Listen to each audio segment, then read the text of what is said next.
Sound Off. Rated T14. Welcome back to Sound Off, heard every Saturday morning, and we are sponsored every week by Carolina Teen Health.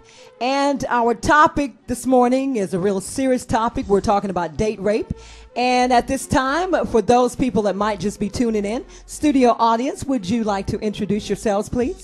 Javante, Tanisha, Brianna, Ruby, Melissa, Bevelyn, Crystal.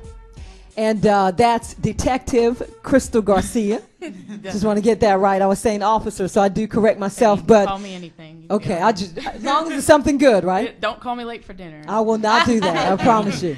But what we're talking about a really serious topic on this morning. And, you know, Sound Off, what we try to do is we try to deal with topics that are relevant to our youth. And so during the break, I was asking Detective Garcia, and now I'll just ask her on the air now. I watched a movie several weeks ago and maybe a month ago, and this was a clean cut, very handsome, very articulate. I mean, just looked like the perfect guy. And took the young lady out on a date. But unfortunately, it turned out really, really, really bad, and he sexually assaulted her. Now, in Horry County or Conway, and I'll go to Miss Mitchell on that as well. Can you tell us what happens? I mean, is it any consequences as it relates to people just sexually assaulting each other, or date rape or acquaintance rape? What are the consequences? There are major consequences for what you're talking about. Criminal sexual conduct first degree, you can receive up to 30 years in prison. That's a lifetime. And for the lowest level of criminal sexual conduct, which would be third degree, you can receive up to 10 years.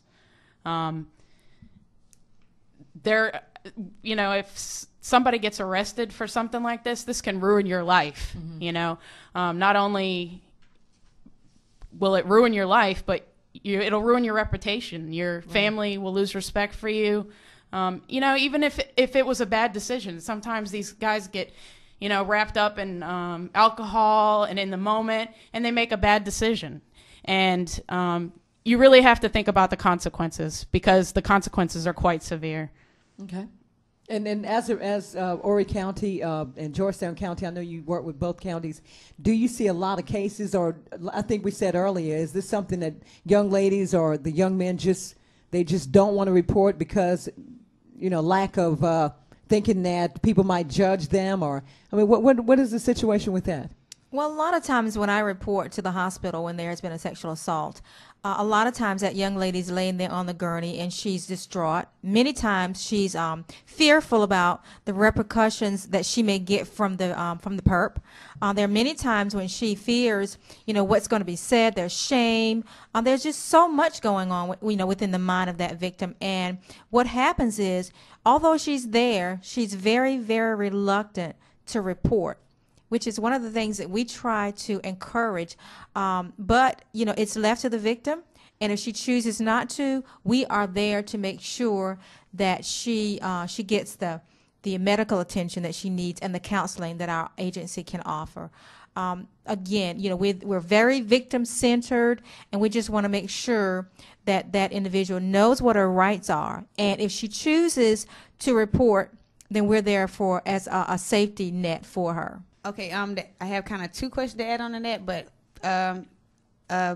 what percentage of abortions are affected due to date rape?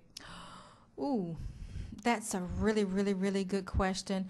I have to say that our agency don't get involved in that.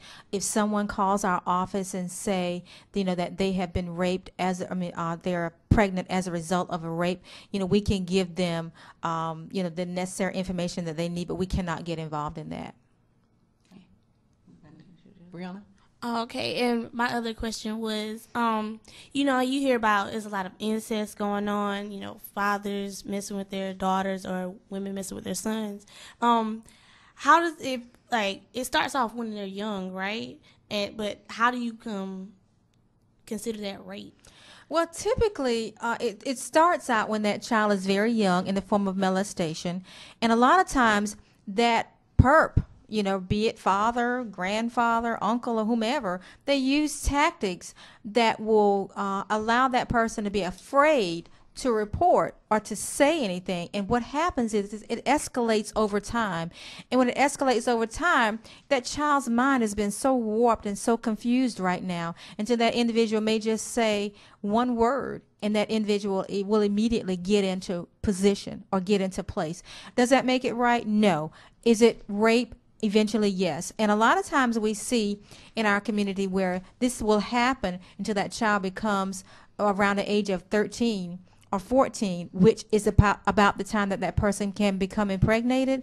And right about that time, the actual physical abuse will stop. It then becomes emotional abuse. And we see that in adult survivors even today. Okay? Is that something that should be reported, though? Absolutely. Okay. And as I do agree. and as a social worker in my profession, we are mandated reporters. So for any one of you, who are working in any kind of profession, and those of you out there who are listening, if you are in any kind of profession wherein something like this is going on, you are mandated reporters. You should report it. Okay. And with us this morning is Melissa Mitchell, and Melissa wanted to come on because Melissa actually in the past has experienced some type of sexual assault, and she wanted to come on to share with the listening audience her experience in hopes that it will help someone else out there. So, Melissa? Yes. It was, I'll say, maybe 8 years ago. I was dating someone, and I did notice some of the warning signs beforehand. I noticed that he wasn't the type of person that he probably should have been to me. But, I kept dating him because at the time I was very vulnerable because I had just gotten out of a situation where I was very hurt. And but the better part of me realized that I needed to get out of the situation. And so when I tried to get closure from the situation, I asked him to come over. He was a very nice guy. He wasn't overbearing at the time before the incident happened. He was always supportive. He had his own issues, and we kind of confided in each other. We were very good friends. We kind of helped each other out of our bad situations. But things turned ugly when I didn't want to be in the situation anymore. And when I tried to get closure from the situation, that's when it turned ugly, because I invited him over and I trusted my instincts that, things were, because I've always been a big believer of getting closure from a situation before you move on to the next one. And thinking that I was doing the right thing, like I said, I invited him over. I told him that I didn't want to be a part of, any type of relationship with him anymore. He then began to get aggressive with me because I guess in his mind he thought that he was no longer accepted by me. So then he felt rejected, and then he tried to control the situation by thinking that his anatomy was the reason why I was with him in the first place. And he then began to proceed to tell me that that's, I wasn't going to find anyone else that was going to satisfy me the way that, he did. And I was like, that's not what it's about. I don't want to be with you anymore. And I was very firm with what, like the detective said, no means no. Mm-hmm. And I'm a very strong person. When I don't want to do something, that's it. And he saw that I wasn't going to resist to him, so he felt like forcing himself on me was going to cause me to change my mind. And he forced me in my room, and he proceeded to force himself on me, for lack of better words. And it was the longest 5 minutes of my life. And at the time, all I had is my daughter. And all I could think about, at the time was I need to get back to her. And I was scared. He was bigger than me. You want to cry out, but you're afraid. And so all I could think about was just let him get away from me. And I probably didn't do the best decisions at the time, but at the time I felt vulnerable. And as soon as he left, I proceeded to go take a shower, because that is the most awful, horrendous feeling that you could ever feel, when somebody puts themselves on you when you don't want that. It's beyond, like she said, it's beyond sex, it's beyond penetration, it's beyond all of that. You just want to be done. And when he was done, I took a shower and I went back to where my daughter was, and I cried. And I should have gone to the police, but I was afraid. I was afraid that nobody was going to believe me. I was afraid that because everybody saw me with him, that they thought that they would question me as opposed to him. And they would put me in a more awkward position than him, and look at me more as the bad guy, and give me the third degree. And I didn't want to go through that. I just wanted it to be done. And you think that you can just block it out. You think that you can just go on with your life, but it comes back. It comes back when you get in relationships. If a certain person touches you a certain way, if you close your eyes hard enough, you can see that person, and it takes that part of you that you can't share with someone else. So I guess I'm coming out today to say,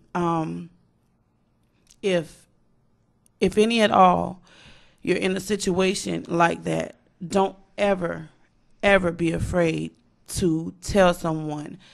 Go to the police, call 911, do all the necessary steps that was told to you today, because I mean it'll better you in the long run. It was the longest 8 years of my life trying to recover my life back. When somebody tries to take that type of control from you, it's nothing that you can do to gain that back until you deal with it. You have to deal with it. You can't, sweep it under the rug. You can't play it off like it didn't happen. You can't get into another relationship with someone fully until you deal with that situation. So the best thing to do is to not feel like you're the bad guy, because you're not the bad guy. You do not deserve that type of treatment. You have control, and you are someone, and your voice needs to be heard, because you need to keep these people off the streets, because these people have babies. These people go on and get married, and they get in these situations, and these women don't even know who they're laying down beside at night. And some of these people have children. They have little girls, and you're putting them in awkward situations as well. So